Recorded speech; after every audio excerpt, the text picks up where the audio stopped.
ఈ మధ్య కొత్తగా పాట వచ్చింది, ఏమైనా. ఆ మనుషుడు భలే రాశాడు, ఏమైనా చేయగలవు.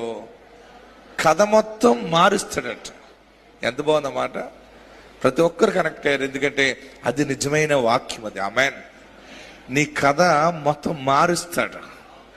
ఏడుస్తున్నావా? గర్భఫలం రాలేదని, ఇంకా పెళ్లి కాలేదని ఏడుస్తున్నావా? ఇల్లు కట్టలేకపోయినని ఏడుస్తున్నావా?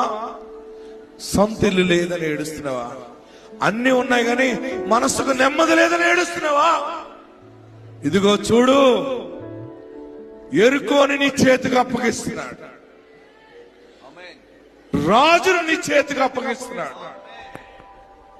పరాక్రమ శూరులను నీ చేతికి అప్పగిస్తున్నాడు. కథ మారిపోతుంది, స్థితి మారబోతుంది. నీ ఆరోగ్యము మారుతుంది, నీ రుణబాధ మారుతుంది, నీ రణబాధ మారుతుంది, నీ ఉద్యోగం మారుతుంది, నీ బ్రతుకు మారుతుంది.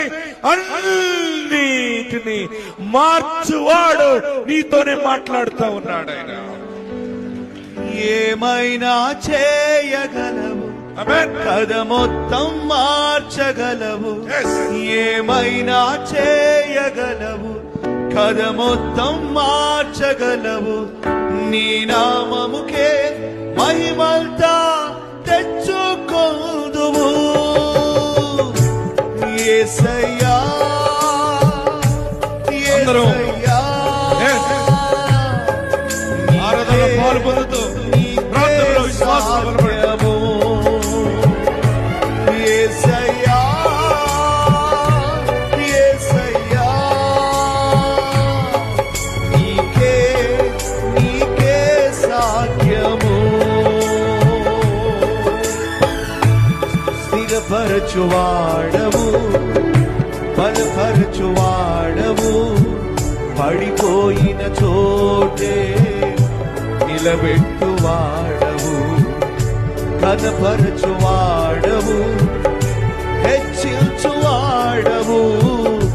మా పక్షమై నిలచి జయమిచ్చువాడవు. స్థిరపరచువాడవు, బలపరచువాడవు. ప్రార్థనలో ఉండండి, పడిపోయిన ప్రార్థించండి, మాటలు ధ్యానిస్తూ. వాడవు, కనపరచువాడవు, హెచ్చించువాడవు. మా పక్షమై నిలిచి జయమిచ్చువాడవు.